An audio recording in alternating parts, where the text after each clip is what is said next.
অন্তর্বর্তীকালীন সরকারের প্রধান উপদেষ্টা ডক্টর মোহাম্মদ ইউনূসের সাথে বৈঠকে নির্বাচনের বিষয়ে সুনির্দিষ্ট কোনো রোডম্যাপ না পাওয়ায় অসন্তুষ্ট বিএনপি বলে জানিয়েছেন দলটির মহাসচিব মির্জা ফখরুল ইসলাম আলমগীর।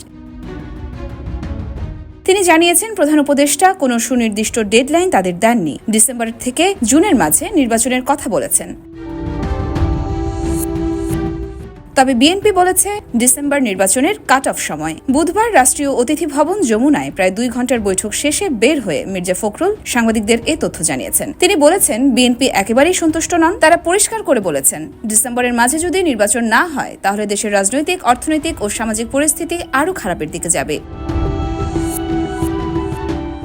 সাংবাদিকদের এক প্রশ্নের উত্তরে মির্জা ফখরুল বলেছেন, তারা দলীয় ফোরামে আলোচনা করে পরবর্তী সিদ্ধান্ত নেবেন। বিএনপির মহাসচিব মির্জা ফখরুল ইসলাম আলমগীরের নেতৃত্বে প্রতিনিধি দলে উপস্থিত ছিলেন স্থায়ী কমিটির সদস্য ব্যারিস্টার জমির উদ্দিন সরকার, মির্জা আব্বাস, নজরুল ইসলাম খান, সালাউদ্দিন আহমেদ ও ইকবাল হাসান মাহমুদ টুকু।